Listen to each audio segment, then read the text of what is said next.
Kevin Lapka, how you doing, man? What's going on, man? How are you? Good, man. Ohio State native or no? So, went to Ohio State, born in Chicago, lived in What part? Chicago up until then, north side of the city, like Ravenswood area. Okay, Yep. So, born in Chicago, raised in Chicago, then went to Lane Tech High School up here on the north side, then went to Ohio State, and then immediately back to Chicago after I graduated in 22. I'm supposed to be going to Lane Tech tomorrow. It's pretty cool. Actually, Track meet, yeah, that's awesome. uh, Track meet or what's going on yeah, over there? track meet. We go there every year. I love going there, man. I mean, there's just a feel on the north side. It's like, man, I love it.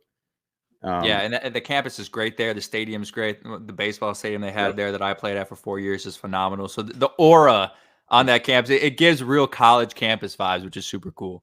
And that's not Ryan Dempster, is it? Kerry Or Wood. Gary Wood. Okay. Um, Yeah. yeah, what he's done over there is phenomenal. So what'd you study at Ohio State? Sports journalism.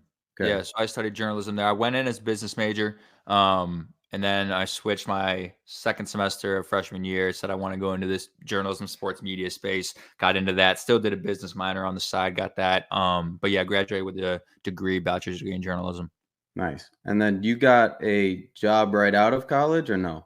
Yeah, right out of college, a couple months after I graduated, got my job with Odyssey and 670 The Score over here in Chicago doing all that. So that was super fortunate and lucky to get that immediately out of college in a market like Chicago and being Yeah. back home. So that was great. And what are you specifically doing there? Yeah, so I'm doing a bunch of different things there, honestly, but it's all kind of centered around like live streaming production and content creation.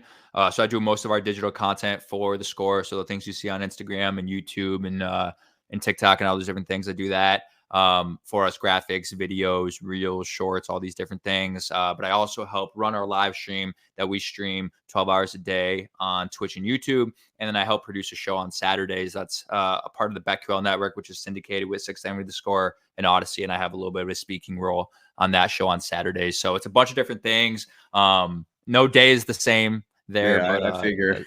yeah, How long have definitely. you been there then? So that's about coming up on 2 years now. So a Nice. couple months from now, it'll be 2 years there with the Score and Odyssey. And so I'm assuming you always knew you wanted to, I mean, I see you're a big sports guy. So it's kind of hard finding a profession like, but it's easy when you love it, right? Like it's a no-brainer when you just follow what you actually love to do, and just find work within the discipline of sports. I mean, it changes the ball game completely. Yeah, no, it was a huge no-brainer, and I've been passionate about it my whole life. I really didn't know that that's what I wanted to do. I didn't know that I was gonna be interested in the sports media space of it. Like, when I was in high school, I was super interested in, like, potentially sports management and, like, the business side of things with that, being an agent or being a part of a front office of a team. Those were some things that interested me. I was a baseball player in high school. I didn't know if, the pro route was an option for me to go play ball in college and grind out in the minors and do any of that. But once I was in my senior year of high school, going into college, like I actually took a sports communications class at Lane Tech with one of my favorite professors, who's one of the coaches for actually USA Basketball 3v3. He's the head basketball coach at Lane Tech. He's a great guy, Nick Legavo. He started this new class about sports communication where we learned about sports media and the different avenues for a career in sports outside of just being an athlete or working in management or other different things. So I approached it, got into sports media, wasn't all in on it immediately from college. I was like, you know what? I'll do business. I don't know if this is really what I want to do. And after my first semester, I was like, you know what? I'm just gonna do it. I'm gonna go into this sports media journalism thing, give it a shot, fell in love with it. And because it is sports, it came easy. It came natural. I knew that it was something I wanted to do. And I know it's something I want to do for the rest of my life is, work somewhere in this industry and, you know, just keep that rolling. Did you know you were going to come back to Chicago after graduating?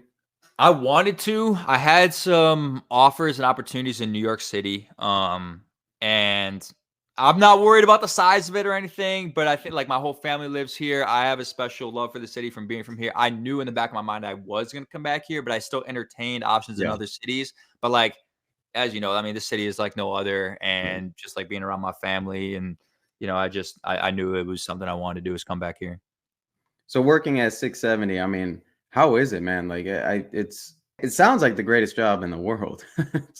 Yeah, I mean, it does seem like that from the outside looking in. Like, there's great perks, right? We're the radio home of the Cubs and the radio home of the Bulls. And when we work with all these different teams, we're going to Detroit for the NFL draft in a couple weeks here. Like, you're just able to be around the biggest things happening in Chicago sports, which is awesome. But more than that, honestly, is just like being able to have a creative mindset and develop content in a city like this where sports matters so much and people care so much about sports is just like a really special thing. Because when you're in the studio and there's a ton of people that listen to the Score, we're like the third biggest sports station in the country, like in the Chicagoland area and outside of it. Like, people are so passionate about that. When you come into work every day, like, it just feels meaningful because that people care, that you're putting on super cool guests every single day, whether it's, today we had 2 Cubs players on the show that we make content for. And every day is different. And it feels personal, meaningful, and people care. And it's just a fun environment,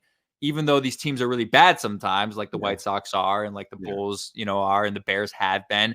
It's still entertaining and enjoyable because that just the passion is there, Yep. and you're working and you're creating content for people who just eat it up, and no day is the same.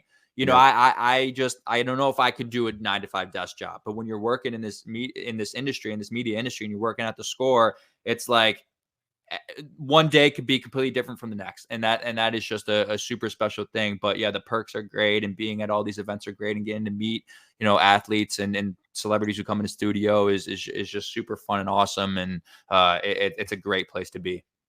Yeah, it's easy when everyone's like-minded in the same room, at least, because like you're saying, the passion is it's not specific passion, but it's a group it's a universal passion to where everybody's on the same page, and it fits so nice. And like you're saying, Chicago sports, man, like, is there a greater like mecca